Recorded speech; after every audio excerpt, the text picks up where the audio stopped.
আপনারা নিশ্চয়ই দীর্ঘ ছুটির পরে এই যে আনন্দ ঘন একটা অনুষ্ঠানে এসেছেন, তার জন্য আপনাদেরকে সাদর সম্ভাষণ। আজকে এই নাম টুনির বিয়ে। কেউ যাবেন না না খেয়ে?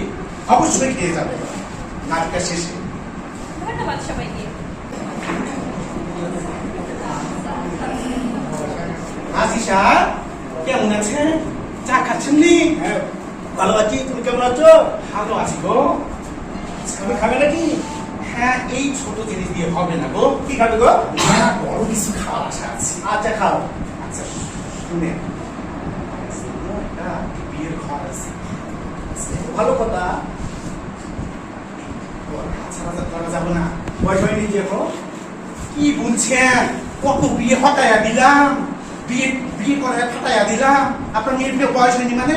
বিয়ে মেয়ে আপনার ডাঙর হয়েছে। আর যদি আদালত হয় তখন কি করবে নি? আর ওগুলো ভয় করবেন না যে, অবশ্যই বিয়ে করলে তারপরে সব ঠিক হয়ে যাবে। আচ্ছা একটু বসে আলোচনা করি। হ্যাঁ, আপনি আলোচনা করে নিয়ে আপনি জানাবেন। কিন্তু পূর্ণিমা, ও পূর্ণিমা, পূর্ণিমা যে কোথায় গেল দেখা যাচ্ছে না। তার গ্রাম বেড়াবার অবস্থা আর থাকতে পারলাম না। পূর্ণিমা কোথায়? এত চিল্লাচ্ছেন কেন? কি হয়েছে? বেশ ভালো কথা। তোমার মাইয়ার বিয়ের জন্য একটা প্রস্তাব আমার কাছে আইয়েছে গো।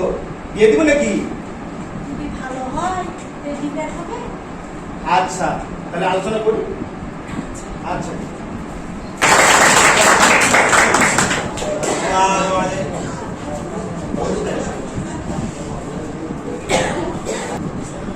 গতকাল রূপনগর নিবাসী মোহাম্মদ মুজিবুর রহমানের একমাত্র কন্যা মোসাম্মদ হাজেরা খাতুন 19 শহীদ 5 লক্ষ দেড়মোহর বাবদ, তাহার মধ্যে 20,000 টাকা নগদ স্বর্ণালঙ্কার বুঝিয়া পাইয়া আপনি এই বিবাহে রাজি আছেন বলে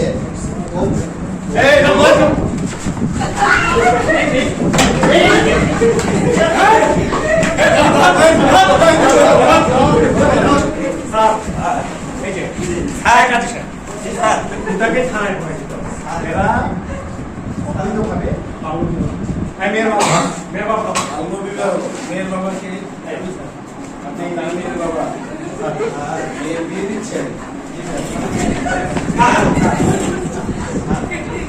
মেয়ের বয়স কত?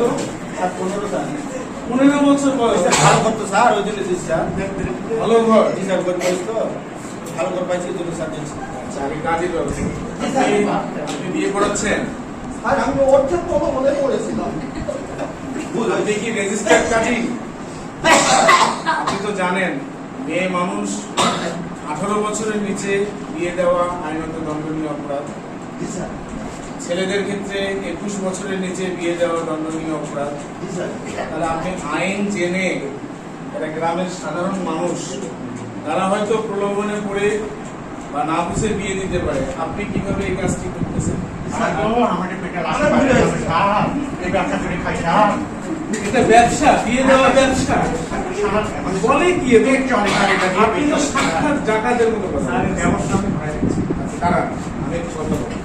এই যে আপনার মেয়ে, এই অল্প বয়সে যে আপনি বিয়ে দিচ্ছেন, কত মনে করতেছেন যে আপনার পরিবারের বোঝা একটা মুক্ত হয়ে যাচ্ছে, তাই তো নাকি? তাছাড়া আমি নাম ঘটনার কথা শুনছি। ঠিক আছে, আপনি কি জানেন আপনি জেনে শুনে পিতা হয়ে আপনি এই মেয়েকে একটা জ্বলন্ত আগুনের টুকরার মধ্যে ফেলতেছেন? জানেন, তারপরেও আপনি বিয়ে দিচ্ছেন।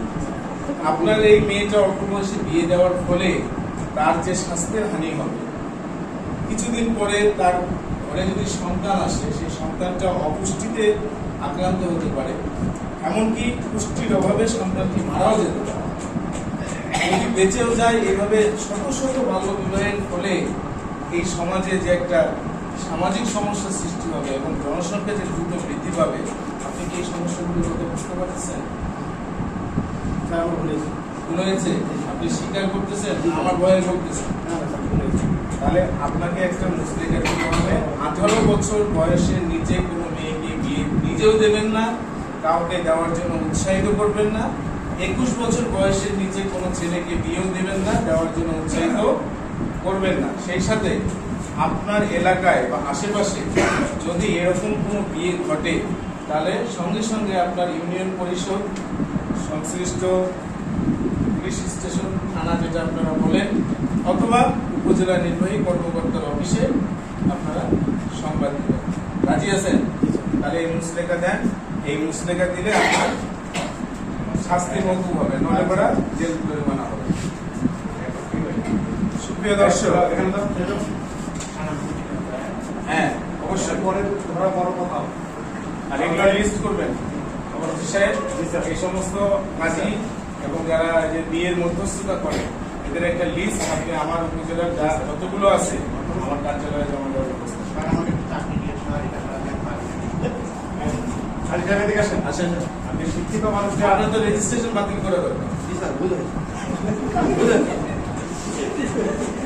প্রিয় দর্শক, এভাবে শত শত দরিদ্র ঘরের সন্তান অথবা মধ্যবিত্ত নিম্ন মধ্যবিত্ত পরিবারের মেয়েরা যখন পড়াশোনা যাওয়ার মতো বয়সের উপযোগী অথচ পড়াশোনায় বিদ্যালয়মুখী না হয়ে শিক্ষা প্রতিষ্ঠানমুখী না হয়ে বিভিন্ন প্রলোভনে পড়ে সামাজিক বিভিন্ন কুসংস্কার কুপ্রথার বলি হয়ে বাল্য বিবাহের শিকার হচ্ছে, যার ফলশ্রুতিতে জাতীয় স্বাস্থ্যের জন্য হুমকি স্বরূপ জনসংখ্যা বৃদ্ধি পাচ্ছে।